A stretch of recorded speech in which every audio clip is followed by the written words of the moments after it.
You are now tuned in to the Project 365 experience. Welcome back, guys, to the Project 365 podcast. Game 5, and I feel like this is where I should put an audio of anything is possible. No, that was the 2024 version. We did it! We did it! We did it! Right after the Boston Celtics have captured the 18th championship of their long-lasting legacy by a final score of 106-88. Total dominance. And again, I am joined by my good friend Josué Sédrjo to break this down. And we're not gonna waste any time. We're gonna dive straight into our assignments again.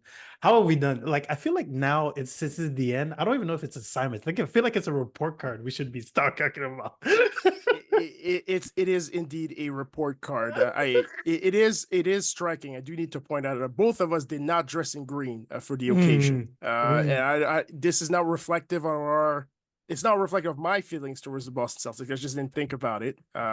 And if I had dressed in green, I wouldn't have said I was a fan. I would just said I'm honoring the champion. So Yeah. just wanted to. I thought I'd put out there. But no, I mean, yeah, like you said, total dominations, and it started from the opening tip. Like you right away within the first two possessions, you knew that Boston came out with sense of purpose, that they understood they had an opportunity, and wanted to seize the snake by the head, or seize the head of the snake, whatever the expression is. From me, obviously, going into this game, you think to yourself, okay, if the Mavericks are going to win this game and start to put some pressure on Boston from a mentally, from a series management standpoint, they needed to have their best game of the series. And in order to have the best game of the series, they needed to perform very well on the assignment that our listeners have become familiar with, because we certainly believe that was the recipe for their success. They did not do well. Spoiler alert on this assignment. Luka and Kyrie, not good. Kyrie was 5 of 16. He's had good looks, I thought. I didn't think that the looks were bad or that he was turning down opportunities. He missed them. He just missed them. Whether you want to talk about, is it season-long fatigue? Is it, bad shot preparation, mentally locked? Whatever the case is, those opportunities from a shot attempt standpoint look a lot like the ones in Game 4, and he didn't make any of them. And in Game 4, he made all of them, and in this one, he made none of them. Luka was pretty good. We're talking about 25 points, I believe 12 rebounds, only 5 assists, as, again, Boston stuck to their strategy of defending him one-on-one, bringing late help, bringing no help, only some shading, and we'll talk about the Boston defense shortly, leading to the both of them just simply not imposing their will in the game. The pace of the game, this was the slowest one of the series, about 89.0 possessions estimated. I mean, there was garbage time for, you could say, half of the fourth quarter, so that skews the stats when Boston was like really milking the clock. But if you're looking at the competitive portion, you're essentially looking at a game that was within, the same pace as the previous game. So not much change there. X on the assignment. Free throw attempts, Boston won 20-13. Offensive rebounds, Boston won 15-7. X and X. Well, when you don't do your assignment, your season ends. And you made a good point about the slower pace, and I think just understanding both sides, you knew that Dallas was probably going to be a bit. It seemed like Dallas played a bit more tight, obviously. You're going on the road. You got to go try to, do something that no team has ever done before. But again, you felt like, especially early in the game, you felt like Boston was trying to be a bit more methodical with how they was approached, with their approach to the game. And we're looking at very early in the game, Drew Holiday made his impact, made people feel him in this game. And such a great acquisition that they made in the offseason, because Drew Holiday ended up with having 10 points in the paint, which I found was very interesting. He was putting a lot of, I'm going to say, confusion for the Dallas point of attack defense when they were guarding the screens, because what he was doing really well is that he was setting those screens and then slipping. and then he was able to just make plays in the middle of the paint. So I found that being very interested. And you brought up that, Boston, they really imposed themselves defensively. Mhm. Yeah, I did. I mean, we talked about it on the previous episode. Mhm. I said if Boston is going to win this game, it starts with their defense, and some stats to back this up. The Mavs shot 35% in the first quarter. They scored 46 points at half. And evidently you felt that the Celtics were, if they didn't have another gear, at the very least they were significantly more locked in and focus than they were in game 4. I mean, the amount of help, let's call it shading, in terms of guys being at the nail, guys being in the passing lane, guys being in, at the first hash mark, second hash mark, anytime Luka had the ball up top, anytime Luka had the ball on the side, was way better, way more consistent throughout the entirety of the game. I had talked about the need for the quality of the defense to go to level 3, right? So level 1 would be on the ball defense, which was like mandatory to even have a chance to win. Then the second level would be, okay, so when Luka drives, this is great, but if we want to contain him when he's scoring all this, we got to shade, we got to bring extra help, if he wants to try passes, make him difficult. So that was second level. Third level was create turnovers. Boston won the turnover battle 13-7. And they were so confident by the middle of the third quarter that they were trapping Luka at half court, and not trapping in the sense of like, it's the strategy, in the sense of like, no, we're going to get this ball right here. We're going to turn this into a live ball turnover. That's how locked in they were throughout the game. So I know we're going to talk about some numbers offensively, but defensively, I mean, there was an extra, I mean, we're talking about, when we're talking about extra level of focus, I mean, Derek White is blocking Derek Lively at the rim, right, and help. We're talking about Jaylen Brown harassing Luka to the point, like, Luka plus the ailments, plus the season-long fatigue, you clearly saw him run out of gas. Forget what the number says. The man was out of gas and was probably mightily annoyed of seeing Jaylen Brown's face everywhere he went. We could talk about, you talked about Drew Holiday on offense. On defense, man, his ball pressure, and whenever it was whoever Jaylen Brown didn't have, he would fill in, and vice versa. And it didn't end up mattering because the game wasn't close, but Coach Joe Mazzulla was very deliberate in subbing Holiday for Brown during the first 2.5 quarters for like 30 seconds, 1 minute, like just getting Jaylen Brown like really quick rest and putting him right back in and harassing Luka on defense, because his defense was even more important than his offense. And the reason he was able to do that quick subs because Drew was such on his game. And from the first play of the game, right, where it was funny because I thought going into this game, it was Tatum and Brown, they need to set more on-ball screen for the guards and start to initiate their attack that way. Yeah, Coach Mazzulla was like, nah, we're going to do what we do, which is we've done inverted pick and rolls all year. It's not because it's game 5 of the finals. We're going to change. We're going to keep doing that. So the first play of the game, what happens? Well, it's a Derek White pick and roll on the left side. Horford comes to set the screen. So nothing is there. Swing it to Tatum. Who comes in? Drew Holiday. Set it's not really a back screen. It's a screen with his back to the baseline, and as soon as took one dribble, Holiday roll into space, and then the same layups that in game 4 went off the glass, bank, air balls. Well, this one rolled in the rim 2-3 times and went in. The power of home court sometimes is just amazing. Which, to that point, it made me laugh so much that then literally the exact next play was Luka Doncic ending up on an ISO against Jaylen Brown, creating like just enough space that if I'm Luka Doncic, I can make this. And what does the 3-pointer do? It rolls in, then out, then in and out, then 50% in, and then rolls out. I'm like, sometimes all you need is home court. So, yeah, from a defensive standpoint, I mean, I think you can talk about that and what stood out to you from a Boston standpoint. From a Boston standpoint, those are some good points that you said, but I think from a Boston standpoint, I think where I started feeling the gap. So, when I started watching the game, you saw Jaylen Brown started 0 for 2 from 3, right? And then I think Tatum missed his first 3. And right away, I started thinking, I said, okay, like, I wonder how they're going to approach this game. Are they more going to rely on their jump shot, or are they more going to try to attack the paint, right? So I was kind of like at that stage where I was like looking at it. But where I feel like they started to get a bit more comfortable, and we talked about it for Boston, what you have to do is you have to keep the game close and you have to let them go back to their bad habits. The gap happened at the end of the first quarter, where in 1 minute and 41 seconds, Boston went on a 9-0 run. So just having that cushion gives those great players a bit more leeway to just play a bit more free. And that's not what you want against a really good offensive team. And we said that their defense is going to be there. So you had to find a way to put pressure on them to execute offensively. And I don't think Dallas really did that because I didn't feel the game was like close when it came. When we got to the half, it was already a 21-point game.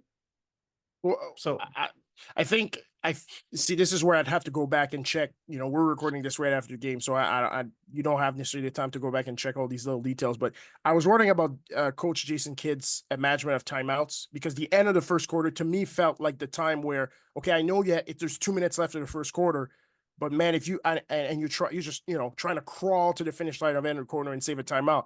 But in my head, I'm thinking, well, if this is a 10-point game now, add an extra 5, that's 15. You might have just lost the game at half there. Like, this is the type of game, like, you just can't allow the gap to ever get to 15, because from an energy and mentality and emotional intelligence standpoint, like, you just can't allow your team to go to that dark zone thinking, man, we're on the road, we're down 1, and now on top of that, we got to crawl out a 15-point lead. Like, you just can't allow your team to go to that mental space. But again, I don't know if there is if the thought was to, save timeouts for later. I'm not exactly sure what that strategy of that management was at that time, but that stood out to me as you might regret that later. And honestly, I'm thinking about it as it was 2018 at the end of the quarter. I'm kind of looking around. I'm looking at the crowd. I'm looking at everybody, courtside starting to celebrate. I'm like, you just didn't want to allow that at any point. Certainly not at the end of the first quarter. And if you're gonna try to bait Boston into their bad habits, don't have the crowd all up into it, because your defense is really good. As a Celtic, your defense is really good. You're getting out in transition. Oh, and by the way, we're attacking the paint because we're feeling good about ourselves, because like we're not going to that dark place where we feel like we need to ISO and everything. So if that's where Boston is from a approach standpoint, then for Dallas, that's all 5 alarm bad, all kinds of bad, right? So that stood out to me as something from a Dallas standpoint. I'm not sure if that was the optimal way to go at it. And again, this is very specific, right? Like, in a nutshell, if you're down 10 at the end of the first quarter, you're not thinking to yourself the game's over, right? You're not. If there's 2 minutes left in the quarter, you're on a 5-0 run. You have Luka Doncic, Kyrie Irving, most of your starters on the court. You trust your team. It's game 5 of the finals. You've been through the whole season. Like, if you can't handle a run with 2 minutes left in the first quarter, you're just not worthy of being a champion. In a nutshell, you could think that on one hand, for sure. But on the other, I kind of think to myself, like, well, we have to maximize our chances. And in this very particular situation, like, kind of all those little details matter because of where your team could go from an emotional intelligence standpoint. So then to give them your best chance, like, it's best that if you got to burn the battery early, burn it, because it's not going to end up mattering if you have any timeouts left by the fourth quarter, but it's a blowout. You know what I'm saying? So I don't know. Or that's kind of where my mind was at. What do you think about that? No, absolutely. And I think even just looking at the psychology of a game 5 closeout game, like you mentioned before, you have you're the stats master. You brought up the stats. The fact that this game was also the one that had the slowest pace, like, I think, like you said, the urgency would have been a bit earlier, right? Where like a 10-point lead in a closeout game where a team is going to take their time. Maybe there's not as many possessions. And I was looking at how the rest were reffing. The rest were letting him play, man. They certainly did. They certainly did. Compared to game 4, the rest it was it was like, you guys are gonna decide this. We're not gonna get involved unless it's blatant, for sure. So the ownership of that game just ends up becoming on the players right now. So like, if you miss shots at the rim, those kill you now, because the little inches of opportunity that you could have as an offensive team, those are where you take advantage of it. But I want to kind of talk about Dallas a little bit. they made it a bit interesting. We were wondering what was going to happen with Kristaps Porzingis. Kristaps Porzingis comes in, and Dallas wastes no time to attack That's Kristaps right. Porzingis. And -8, no, I think it was -6. I think in his first 4 possessions, like it was immediate. It was like, we're going at him. 4 possession. And so the first play where I saw them attack him, they ran the Raptors call it a 77. So that's a double drag. So 2 screens, right? So on the side, right? On the side. And the screens are set on the coming side. from the coming from the middle, and then Kyrie got a wide open shot. I was like, if Kyrie hits this one, we're in business. Kyrie missed it, and the next 2 plays, was it Josh Green? Josh Green hits back. Josh to back Green got threes. 2 threes. Yeah, back to back. Which I found very interesting. Dante Exum hit 1 too. Dante Exum hit 1 too. Yeah. So I don't know what you got to say about that. The Aussies made it interesting for us a little bit. I mean, like this is what I'm talking about, right? Like in that moment, we had identified the Porzingis minutes as the time where Dallas needed to, if they're going to win this game, they needed to kill, right? Like that was the minutes you would make up the gap or make your lead so that when it's starters against starters, you're expecting Boston to have an advantage. So if it's a limited Kristaps Porzingis, like we should make hay right here. And initially, that's exactly what they were doing. Like they did a really good job at being very deliberate and setting up the right place to make him guard in space and have to, come up, come down, rotate from weak side to strong side. And if challenge him, or okay, you're in this, if you're going to be in this drop, there's going to be somebody wide open for a 3. So Dallas did those things really well, but defensively, they just weren't locked in enough to stop the good version of the Celtics. So it didn't end up mattering. But at the time, I remember I'm looking at this and I'm like, okay, they saw what we saw. This is when we make hay right here. This is when we either make up a lead or catch up on a deficit against the Celtics starters. So we talked about the starters, the role players. Talk to me about the role players. What did you see from the Boston role players?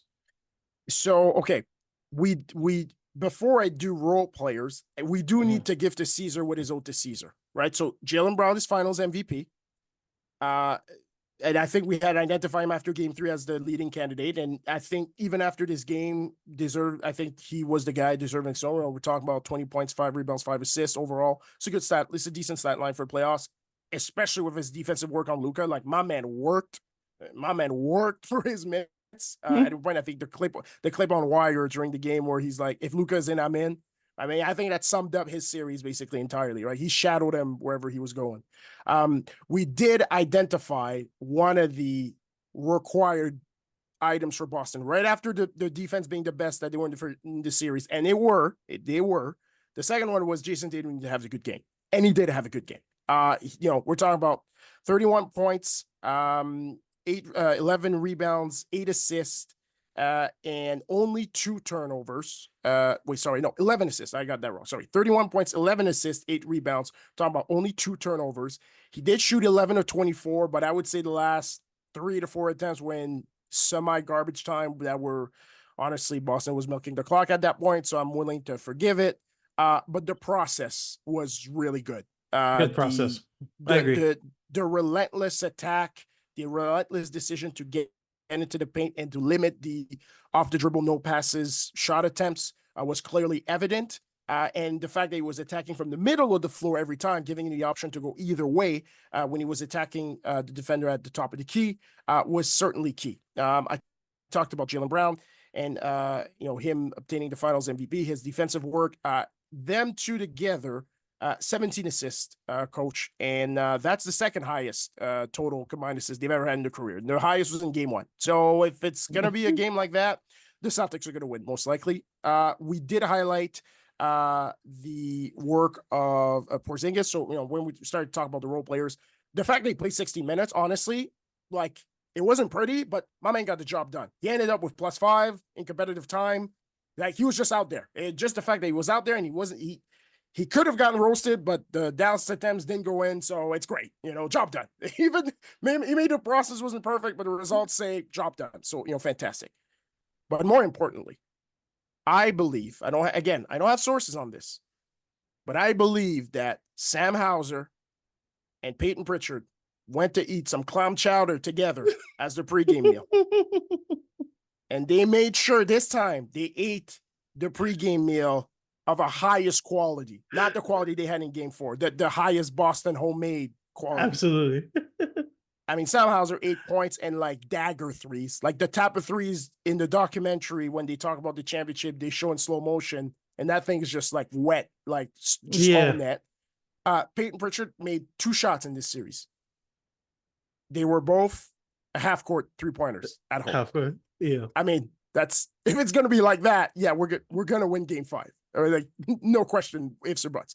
And then finally, and I'm really going to enjoy our discussion when we talk about what does this mean from a personal and team legacy standpoint. Al Horford, man, my man was possessed. My man felt the urgency and the opportunity to win a championship. And when we're talking about multiple offensive rebounds, we're talking about a fight and a desire. We're talking about grabbing a loose ball at the 3-point line, Daniel Gafford's on you, and I'm going to go to the rim and score because it's game 5 of the finals, and I have a chance for the first time in my life to win an NBA championship. Like, it's right there. It's my first closeout game. I'm not going to let that go over my dead body. Like, that wasn't over my dead body by an NBA vet in the way that we all love it as sports fans. So the Boston role players showed up, man. Like, we talked about this, like, going home, if you just carry the regular home role player energy, well, you're going to have a damn good chance to win. Oh, and by the way, about that regression to the mean for 3-pointers we're talking about. Yeah, Boston was 10 of 21 in the first half.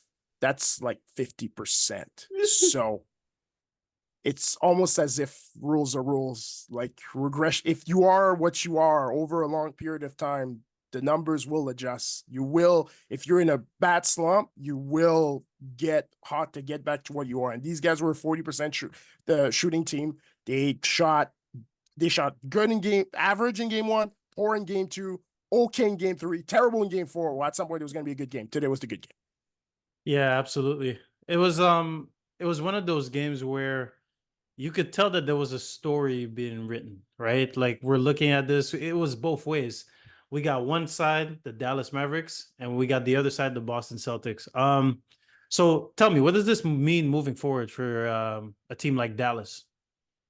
So it's interesting. It's an interesting discussion to have. So I think the first step, the first part of that discussion has to go with, if we look at the current legacies of the star players, right? So that's Luka Doncic, that's Kyrie Irving. That's very obvious. So at this point in his career, Luka Doncic has made 5 All-Star teams, he has 5 All-NBA nominations, and he's made the finals 1 time. So basically, at this pace, he's a guaranteed Hall of Famer. Even without the title, he's basically guaranteed to go in the Hall of Fame. The question is going to become, and there is 1 Eurobasket title. As this is the Basketball Hall of Fame, that, people need to remember that. He's basically a shoo-in, basically no matter what happens. If his career ended today, it'd be like, iffy because he doesn't have the title. But if all things being equal, he's guaranteed there. For Kyrie, it's interesting, but it's less of a discussion that people think. So he's an 8-time All-Star. He has 3 All-NBA selection. He has 1 title and 3 other finals appearance. Basically, if you're a 7-time All-Star, you're guaranteed to make the Basketball Hall of Fame. Like, there's no 7-time All-Star that isn't in the Hall of Fame. On top of the fact that he has a title, on top of the fact that there are multiple finals appearance, there are a couple of gold medals 1 gold medal with Team USA. There's also a World Cup title. So the overall resume is good enough, if you stop his career right now, to go into the Hall of Fame. The question now becomes, what does that mean for the Dallas Mavericks moving forward? So looking at next season and season after that, Kyrie's going to enter his 14th season. Like, time kind of flies. It sneaks up on you. Like, he's always been synonymous with like young guy in the new generation. 14 is not prime, if not, end of prime. Like, that is post prime. You're moving into the second phase of your career at that point. And I think we saw it in these finals, right? Where we needed for Dallas to have a guy that would match Luka from an offensive output standpoint. And he did it basically 1 out of 5, which, if that's going to be the case, we need an extra engine. But then with their salary cap, with the trade machinations, with the amount of first-round picks that they've traded, it's unlikely you're going to be able to acquire a guy as good as Kyrie Irving this offseason. Yeah. So now the question becomes, which are the role players that you think can elevate their game and their play to a clear third option, let's say reliable third option, series in, series out, matchup proof, or what are the role players that are going to be available this summer via trade or via free agency that can increase their depth, right? Like we saw in the series, they would go 11 deep, but it was 11 deep where Coach Kidd would be searching for solutions, right? It wasn't 11 like I felt comfortable with this 11. So can we shorten that 11 to 8, but have 8 of better quality and more matchup proof, no matter who we play in the conference? Because the Western Conference, let me tell you, bro, it's hard out there. It's in good old Texas accent. It ain't hard out there. So, this year you played the Wolves in the conference finals. You could play the Lakers. You could play the Kings. You could play you play the Thunder again. You could play the Nuggets that you didn't play. It's absolute wild west. So it's interesting. Yeah. No, it's crazy that you're saying that, because as I was watching that, and it was almost like, I don't know how to explain it, but like it was almost like I was trying to read Luka a little bit when he was sitting on that bench. I don't know if he was kind of like, damn, like we just lost, but I'm gonna be here. I'm gonna be back here, or I'm gonna. But in my mind, as I'm watching this, I'm like, it's not gonna be that easy to just walk. Like, to be honest, and I don't want to sound bad, but to be honest, like you might be looking at maybe something that you got to wait for maybe another 4 or 5 years. You don't know. And then Luka ends up. And then how old's Luka by that in 5 years? In 5 years now he's 30. Now he's 30. So yeah. I mean, Dirk, let's stay in the Mavericks franchise. I mean, Dirk Nowitzki, it took him 5 years before coming back to the finals, let alone to the Western Conference Finals. Again, at the time in the Western Conference that maybe 1 through 8 wasn't as good as today, but 1 through 4, I mean, you got to round 2 and it was like, how are we gonna get there? How are we gonna let alone win the title? How are we gonna get to the finals? And I think Luka is going to learn a lot from this experience, even though we are talking about a man who won the EuroLeague at 18 years old, that won the Eurobasket at 17 years old, right? Like, this is not like it's going to be a ridiculous learning curve, but it is a learning curve from a calendar standpoint. It is a learning curve from that was the best defense he's ever played in his life. I can assure you that. Like, he's never played a 1 through 6, that type of defensive challenge. He's going to get better from that. And we saw a guy in Denver, Nikola Jokic, who got in better shape from a ability to sustain excellence and became unstoppable, truly unstoppable. Yeah, he was good, but then he became truly unstoppable and won a title. It's very possible Luka does the same thing. It's absolutely there on the table. I mean, for Nikola, all you need to do was be okay defensively. Do not kill us. If you're in better shape, you have more energy to sustain that. It's the pattern. The road has been set for Luka to do just the same. So it's not out of the question that just by his improvement, the team, I mean, he is the engine of that team. So he's the boat that raised all ties for them without question.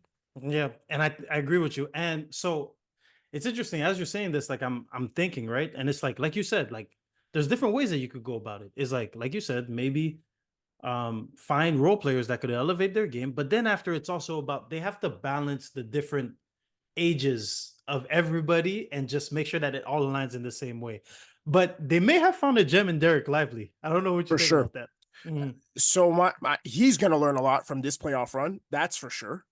He's going to have to learn that, you can't foul anywhere, anytime. Like it's like he did the series in the reverse. He got better, and then he got to Boston. He was like, "Okay, let's restart the process from game 1." And then today he was fouling left, right, and center. But I mean, we're talking about a 20-year-old rookie. Here's a stat for you: when Al Horford got into the league, like started his NBA career, Derek Lively was 3 years old. So today there's a 3-year-old that doesn't realize that that was watching back the NBA finals with his dad sitting on his lap, but doesn't really realize what's going on. That Crazy. In 17 years is going to be going against Derek Lively, the NBA finals. That blew my mind. But yeah, he's going to learn tremendously from this experience. I mean, I think Josh Green, I think he's going to this summer with a clear opportunity in front of him to seize a role in the rotation. Again, who knows what Dallas goes from a player acquisition standpoint, but he got his money in the previous offseason. So from a contract standpoint, he's set. So, there is an opportunity that's going to be rising for him without question. So But how about we go and talk about what this means from a Boston Celtics standpoint, Yeah, from a legacy. absolutely. I just got a couple of things. Like me, I love watching the post games. Real quick, I'm gonna run through some stuff. Like we said, Jalen Brown, Finals MVP. So his averages were 20 points, 5 rebounds, almost 6, right, and 5 assists per game. And it's interesting because Jason Tatum was averages were at 22 points, 7.8 rebounds, and 7.2 assists. But again, like we talked about all series, like we felt like Jalen Brown was more of a threat to the Dallas kind of defense. He was a more constant pressure. I feel like again, not only did he affect the game and scoring offensively, but his defense kind of made it really good. So I found that interesting that even though the stats were better, right? If we just look at the stat, but if you watch the game, you can kind of tell like Jalen Brown really affected the two ways of the game. But here's something that I found very interesting, and it was very touching for me. And I quote, Jalen Brown gets the Finals MVP trophy, and he says, "It was a full team effort, and I want to share this with my brothers, and I want to share this with my partner in crime, Jason Tatum, who was there with me from the start." How that was one of those moments where I was like, okay, because you felt the media and you feel like everybody trying to drive a wedge between the two of them. And for him to just outright just go and say that, to me, that was touching. My man got ahead of the post game presser that was going to come 15 minutes later. Like he was like, Yeah. "Hey, see right there, I'm gonna save myself 5 minutes of questioning and give myself 5 minutes of extra partying." So that was very smartly, very well done, very well done. And again, I don't think, and I think now it's clear and evident. I do think these guys realize the opportunity that's in front of them to build something like not many players have done in NBA history, certainly not in recent history and in NBA history in general. That brings me to talk about their current legacy, actually. So if we look at Jason Tatum's profile, we're talking about a guy that's been a 5-time All-Star, 4 times All NBA. Now he has 1 title. He also has a finals appearance. He did win a gold medal with Team USA. He would be on the most likely to get in if his career ended today, but not guaranteed. I think that's the best estimation, but there's no question that if he continues this way, especially with all the team scoring record that's going to be available to him from a Boston Celtics standpoint, if he spends most of his career there, the Hall of Fame is basically a shoo-in at this point. Again, assuming good health and he continues at this point. For Jalen Brown, now this gets a little interesting. He's a 3-time All-Star, 1-time All-NBA nomination. He does have a Finals MVP along with a title and 1 Finals appearance. So I think just by resume, if he stopped today, I don't think he would get in. But I think he basically has to match that output in the second half of his career, and then that would lock that in. I think without question. Or if he's not going to get more individual awards, he would have to get to maybe, 3-4 titles overall as a team, along with all the Boston Celtics records, again, assuming he stays with the team. I do want to touch on 3 other players because I think they have been in our, NBA. They've been in at the forefront of our NBA and mind and our NBA eyes for the past few years. So the first one's Jrue Holiday. So this is now his 2nd title. He's a 2-time All-Star, but with him, what stands out is 6 times being named All Defensive Team on the All Defensive Team. He doesn't have an All NBA selection, but he does have a gold medal from the Tokyo Olympics. I think his resume now is like barely in, but most likely like very iffy. Like he would probably get in if it was like, say, a weak year from an overall standpoint of candidate from a Hall of Fame perspective. But if I do believe there's going to be quite a bit of people who will make the case for the guy, especially that we know with the Hall of Fame voting, who you are as a person, the legacy you've had on your community, and the type of teammate you are, that those do matter. And Jrue Holiday checks all 3 of those boxes really easily with high marks. The next one is Al Horford. So this is without a doubt the crowning jewel in his career. The crowning achievement on his career. This is a 5-time All-Star, only 1 All-NBA selection, obviously a title now, 1 Finals appearance as well, but 2 NCAA titles with Florida. We do forget those because they were so long ago. So if you look at that overall resume, again, it's the Basketball Hall of Fame. I think he gets in, man. Of the 2 NCAA titles, I think that tips the scale towards most likely. And I think all that was missing was the All-NBA title. 5 All-Stars is kind of low. No All-NBA selection as well. Like that will hurt his case. But because it's the Basketball Hall of Fame and because the 2 titles at Florida is so meaningful because it's so rare any NCAA team does to go that, back to back. Yeah.